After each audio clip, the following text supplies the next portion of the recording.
Assalamualaikum warahmatullahi wabarakatuh. Hari ini saya akan mereview jurnal Language Learning Style and Strategies, Concept and Relationships. Yang pertama, introduction, perkenalan. Jadi artikel ini atau jurnal ini mempunyai tujuan untuk membahas tentang konsep-konsep penting yang ditemukan dalam edisi khusus ini. Kemudian memperkenalkan artikel-artikel lain yang membahas tentang permasalahan yang sama. Kemudian yang kedua, order of the article in the special issue. Kemudian ada urutan artikel-artikel dalam edisi khusus ini.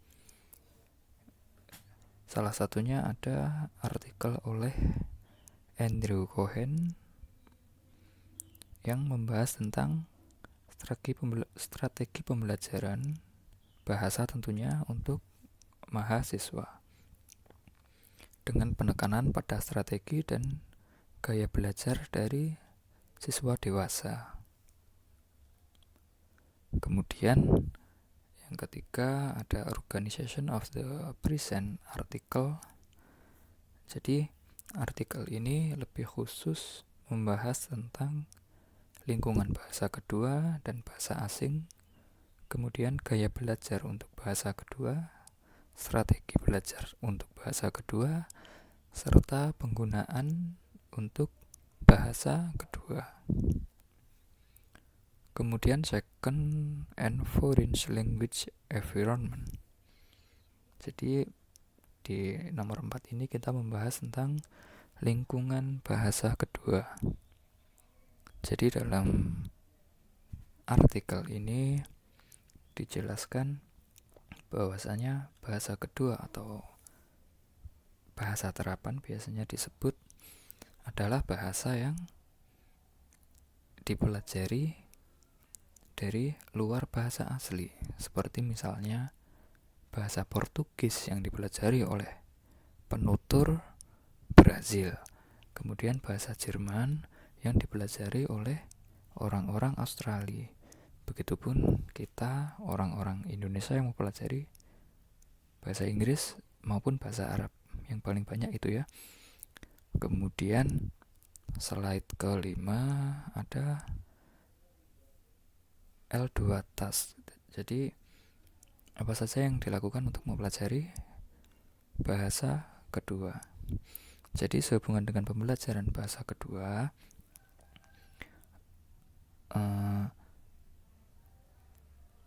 jadi dalam pembelajarannya peserta didik dari pembelajaran bahasa diberikan tugas-tugas.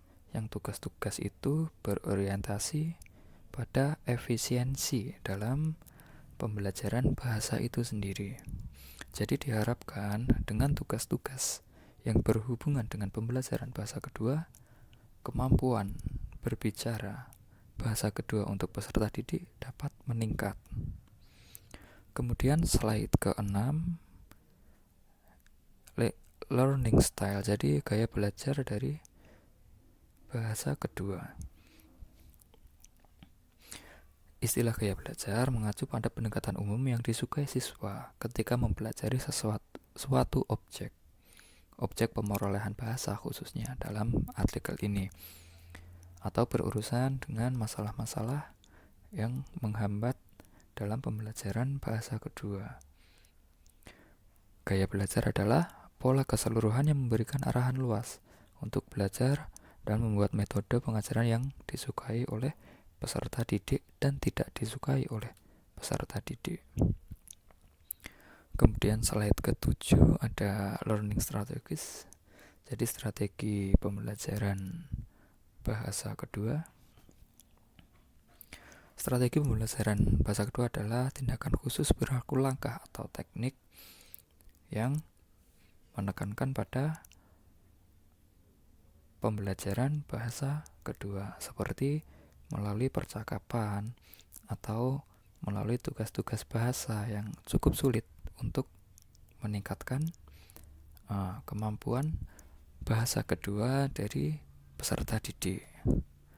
Kemudian yang nomor 8 ada use strategis, yaitu strategi penggunaan bahasa keduanya.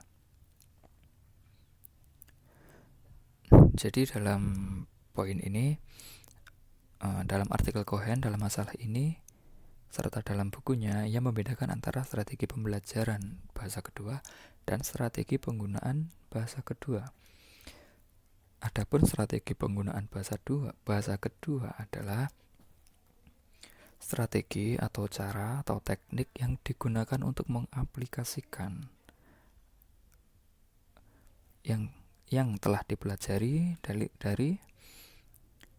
dari pembelajaran bahasa kedua. Jadi peserta didik dituntut untuk drill, latihan, atau mempraktekkan. Karena bagaimanapun berbicara atau bahasa adalah sesuatu yang membutuhkan latihan. Kemudian yang nomor 9 yaitu motivasi. Jadi dalam poin ini ada motivasi untuk peserta didik agar lebih semangat dan lebih serius dalam mempelajari bahasa kedua, yang mana dalam zaman ini, dalam zaman globalisasi, bahasa asing sangat diperlukan dalam kehidupan kita. Kemudian di slide 10 ada psikologikal dan sosiokultural dalam artikel ini. Meskipun penelitian ini penelitian psikologis, tetapi penelitian ini juga cenderung menggunakan kuantitatif, yang dimana penelitiannya lebih spesifik. Selain penelitian yang psikologis atau meneliti tentang keadaan psikis dari peserta didik dalam mempelajari bahasa kedua. Kemudian poin terakhir, conclusion, yaitu kesimpulan. Jadi artikel ini khusus dimaksudkan untuk berdiskusi tentang linguistik, lebih khususnya pembelajaran bahasa kedua. Kesimpulannya, pembelajaran bahasa adalah pembelajaran yang selalu menekankan kepada latihan. Karena mau bagaimanapun, bahasa sangat dekat dengan berbicara. Sementara berbicara adalah sesuatu hal yang masuk kategori praktek. Demikian review artikel dari saya. Ada kurang lebihnya mohon maaf. Assalamualaikum warahmatullahi wabarakatuh.